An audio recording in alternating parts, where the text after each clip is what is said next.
کا وہ لیول آ جاتا ہے تو وہ اس نے کہا، اقبال نے، ستاروں سے آگے جہاں اور بھی ہیں، مسلمان کی منزل پرے ہے چرخ نیلی فام سے منزل مسلمان کی۔ مسلمان کو تو یہ ساری چیزوں سے اوپر اللہ نے اٹھایا ہے، لیکن اس کا وہ جو مومن ہے، وہ جو ایمان والا ہے، وہ اسی دنیا میں رہتے ہوئے اس کی سوچ علیحدہ ہے، پرواز ہے دونوں کی اسی ایک جہاں میں، کرگس کا جہاں اور ہے، شہین کا جہاں اور ہے۔ مسلمان اور کافر ایک ہی دنیا میں رہ رہے ہیں، لیکن دونوں کی سوچ الگ ہونی چاہیے۔ جس طرح عقاب یا شہین اور ال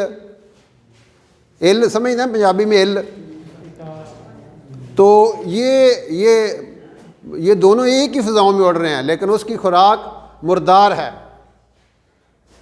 وہ مردار کی طرف دھیان رکھتی ہے، جا رہی ہوتی ہے، اڑ رہی ہوتی ہے، نیچے دھیان اس کا کس طرف ہے، کہیں کوئی مردہ پڑا ہوا ہے، کوئی مردہ چیز پڑی ہو، میں اس کو کھا لوں۔ اور عقاب وہ اوپر کی طرف پرواز رکھتا ہے، اوپر، نہیں تیرا بسیرا تو شہی ہے، بسیرا کر پہاڑوں کی چٹانوں پر، نہیں تیرا نشیمن کسرے سلطانی کے گنبد پر۔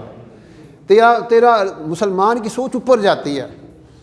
وہ ان سطحی چیزوں پہ نہیں جاتا۔ تو اس لیے اللہ کے رسول صلی اللہ علیہ وسلم کی جو محبت ہے اور اللہ رب العزت کی محبت ہے، یہ ساری چیزیں ہیں، جتنی آپ کے دل کے اندر رسول کریم علیہ الصلوۃ والسلام کی محبت ہوگی، اتنا ہی آپ کو حضور علیہ الصلوۃ والسلام کے طریقے پہ چلنا آسان ہوگا، ورنہ کیا ہوگا؟